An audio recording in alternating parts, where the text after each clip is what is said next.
notes with us, fill in the blank with this. Jesus is God's final word. Jesus is God's final word. If these are the last days, if these are the final days of human history, and God has chosen to speak in the last days through his Son, then that means there are no more gurus, wise men, dudes for us to pay attention to. There just are no more. Jesus is the final word. Now, this is hard because we live in a society that really wants the next greatest thing. We really want to know there's something more. We want to get the next secret, the next juicy tidbit of spiritual wisdom. And so we flock to different kinds of things. You know, we might flock to a self-help teacher or some person on television, or maybe just hop around different churches in a community to try to find what that next cool thing might be. Because none of us really want to accept the fact that the final word has already been spoken. Final word. Different religions have different perspectives on this. In Judaism, the final word has not yet been spoken. The prophets ended with Malachi. Jesus might have taught some good things, but he was not a prophet. He was a blasphemer, and they killed him. And so the prophets ended with Malachi, pretty much.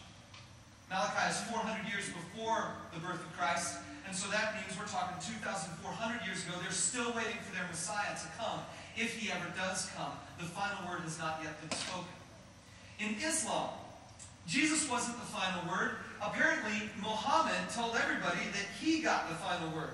And for Muhammad, the final word was God spoke to him and told him, listen, everybody's made a huge mistake.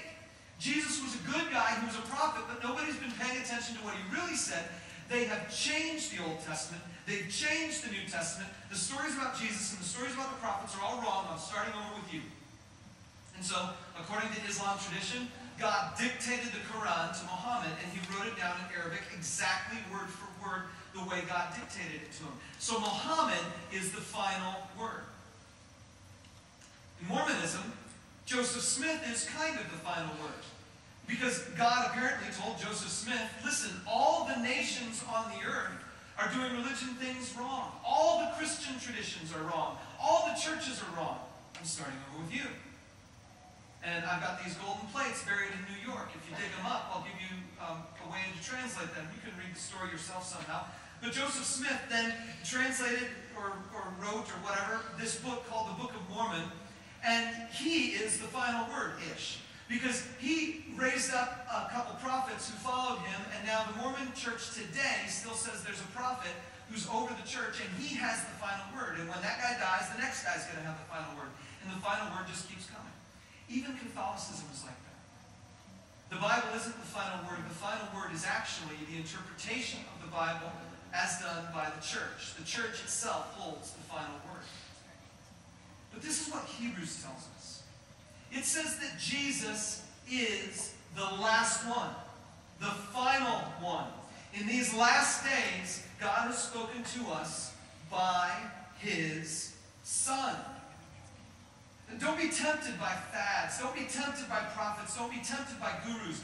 Jesus himself said these words, and I've printed the verse on your note sheet. It says this. Jesus replied, watch out that you're not deceived, for many will come in my name, claiming I am he. And the time is near, but do not follow them. Jesus says very clearly, I'm the last one. No one's coming after me who can claim to be me. I'm it.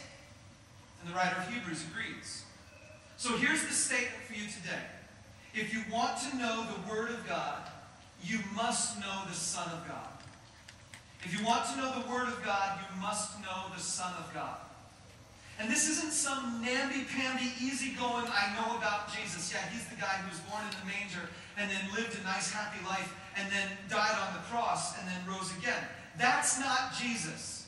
Those are snippets of Jesus' life. Those are aspects of Jesus' life, and though they may be essential to understanding the whole of Jesus' life, they're just snippets. You got to know more. You got to know him. You got to know who he is, what he's done, what he's taught. Because he is the final word. Okay, well, the writer of Hebrews doesn't just say things and leave them up in the air for us. He gives us some proof. If you keep reading, you'll see he lists off at least 5 things that we can classify as proof for how we know Jesus is it. Jesus is the final word, okay? So the first one is this. Jesus made everything and owns it all. Jesus made everything and owns it all. If you look in Hebrews, you see it uses this phrase, whom he appointed heir of all things, and through whom he made the universe. Jesus made everything and owns it all. We're told in Genesis 1:1, in the beginning God created. But we're never told how God created. Until we get to the New Testament, and in the New Testament we begin to get a new perspective that God didn't create things simply by just saying, okay, let it be done. The new perspective is that God used an agent. The Father in heaven used the agent of the Son to create these things. Just perhaps, with the hands that fashioned Adam out of the dust of the earth were the very hands of Jesus. Somehow. Because we are told that Jesus is the agent of creation. If you look in John 1:1, I've printed it on your note sheet here, it says this, in the beginning was the Word. And it's no irony that he uses the word to refer to Jesus. The Word, God is speaking through him. In the beginning was the Word, and the Word was with God, and the Word was God. He was with God in the beginning. Through him all things were made. Without him nothing was made that has been made. In him was life, and that life was the light of men. The Word became flesh and made his dwelling among us. We have seen his glory, the glory of the one and only who came from the Father, full of grace and truth. Jesus is the one who was the Word who became flesh. And because he's the Word who became flesh, he's also the Word who made things. God says in the beginning, let there be light. The words come out of his mouth. And Jesus is the agent of transmission from the will of God to the reality of this world.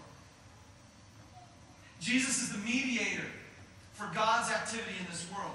Not just by dying on the cross for you and me. He is the mediator. When God speaks, the Word is Jesus. He's the one who takes the will of God and initiates it into reality in this world. That's what we're supposed to understand about Jesus. And it's not just in John 1. It's not just in Hebrews. It's also in Colossians 1. We'll see that passage in just a moment. But to see the passage in Colossians, I'm going to go ahead and tell you what the next blank is to fill in. The next one is this. Jesus is the perfect representation of God himself. The passage we just looked at in Hebrews, verse 3, says this. The Son is the radiance of God's glory and the exact representation